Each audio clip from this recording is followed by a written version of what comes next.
What is up, guys? MSD here, back with another video on Marvel Contest of Champions. Today, I will be going over my fourth path in the Abyss of Legends. I'll be going over my costs for the path, what fights were difficult, what fights were easy, how I felt about the path and the team that I had used, and what I plan to do for my fifth and final path in the Abyss. So this is a Path 4 overview and a Path 5 announcement. So let's just get right in. I don't want to waste too much time. Let's just get started. So first up on Path 4, path number 4, if we zoom in here a little bit, it was Darkhawk. So my plan for Darkhawk over here was to use Torch and Corvus Glaive. I had originally predicted 1 to 2 revives, but Darkhawk did not cost any revives. I had one run with Human Torch that brought him down below 20%, and I was able to finish off with Corvus, which means this prediction was wrong. This prediction turned out to be less than I expected. 0 revives were used on Darkhawk. Next up for Path 4 was Luke Cage. Now, Luke Cage playing with She-Hulk, and I was expecting 1 to 4 revives. I'm pretty good at this fight, so I wasn't expecting it to go as well as it did. But nevertheless, I had to, give myself a little wiggle room. So 1 to 4 revives was the original prediction, but I did solo Luke Cage. So Luke Cage ended up costing 0 revives as well, which was awesome. Soloing Luke Cage was really good, gave me just this sense of confidence, and I really enjoyed the fight with She-Hulk. So Darkhawk and Luke Cage were both 0 revives. Luke Cage was a one-shot. Moving on to Path 4's real start, Killmonger. I expected to use Corvus Glaive for Killmonger with about 4 to 6 revives, and I ended up using only 2 revives on this first Killmonger. I was very happy with how this went. Again, going on the lower end of my predictions for this path. I was super happy about how the first three fights had gone, and it just gave me even more confidence moving on to the next section of Path 4, which starts off with Gladiator Hulk. I originally had predicted about 7 revives for Gladiator Hulk. The plan was Nick Fury and Corvus Glaive. I did end up using Human Torch, however, to reverse his regeneration, which was very nice, but this revive count was probably closer to 8 or 9, so going over my prediction was expected on Gladiator Hulk, but it wasn't the worst time in the world. I did get some nice runs with Human Torch and some nice reversals, so it wasn't the end of the world. But Gladiator Hulk did exceed my prediction. Then we have Yellow Jacket. Yellow Jacket, the plan was Nick Fury, 3 to 5 revives, and I definitely hit that margin. Yellow Jacket was only 4 revives to the best of my memory, potentially 5, but I hit the margin of my prediction, which is what I try to do for every single fight. As long as I'm in that margin, I feel good, and everything works out okay. So Yellow Jacket hit the margin. Next up, we had Mordo. And Mordo went okay, definitely better than the last Mordo I had to fight. I predicted about 1 to 4 revives on Mordo, and I definitely hit that margin. I did use both Torch and She-Hulk.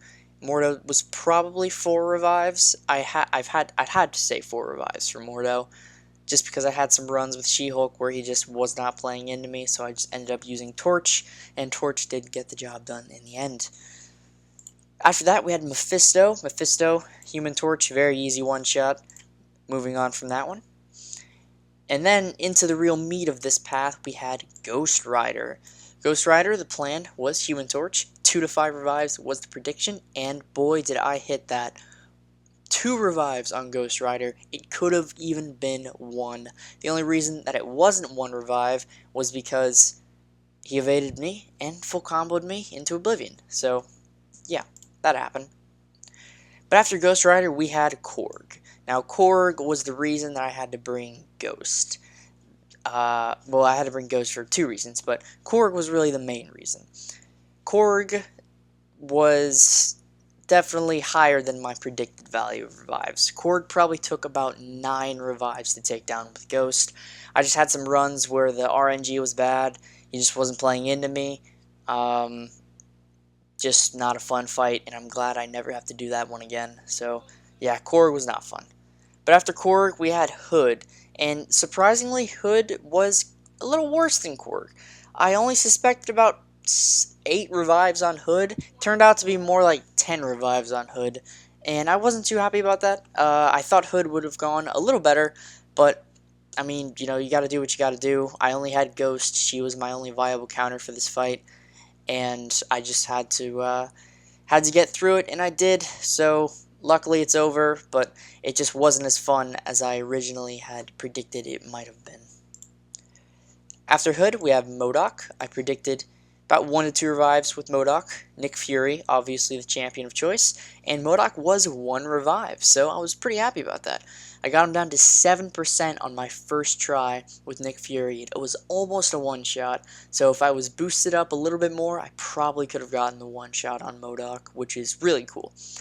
But moving on from Modoc, we had Morningstar.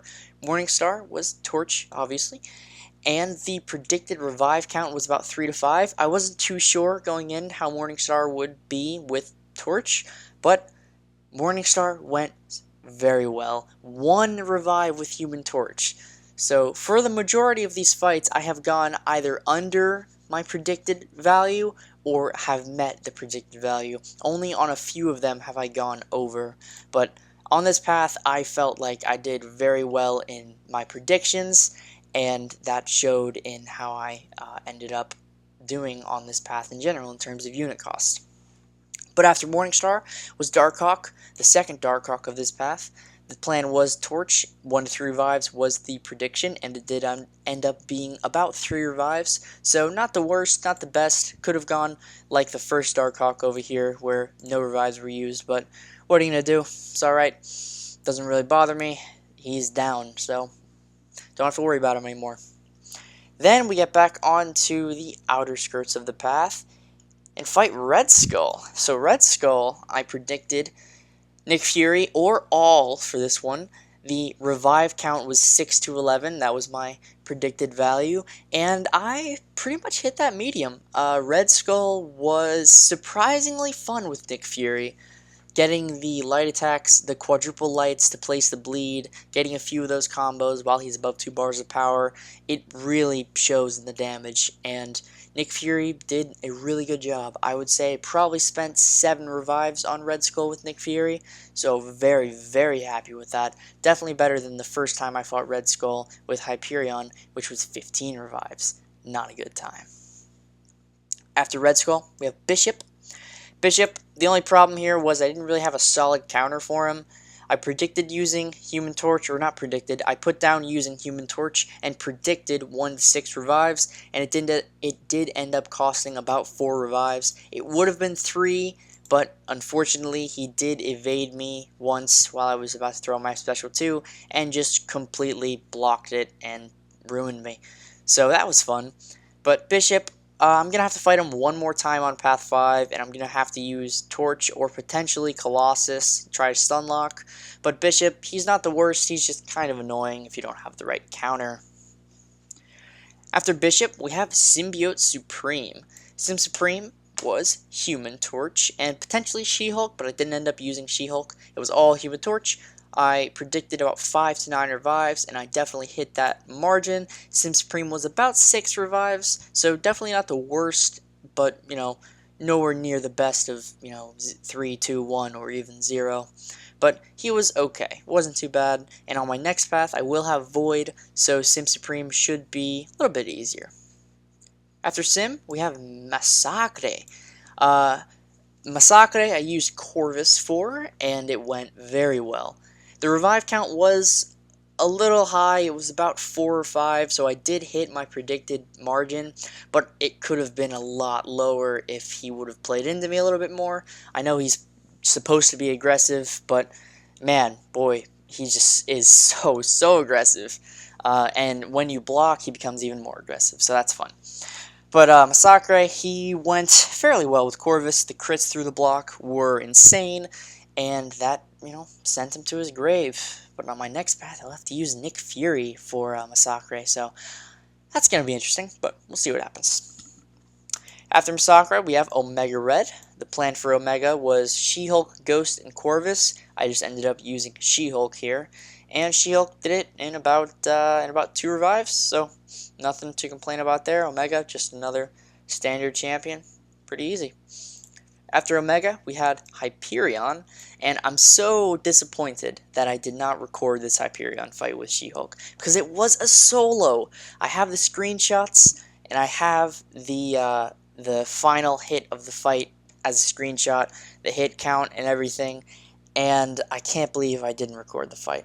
That's on me, obviously, but I hope you can take my word for it that Hyperion was a solo with She-Hulk, so that fight went very well.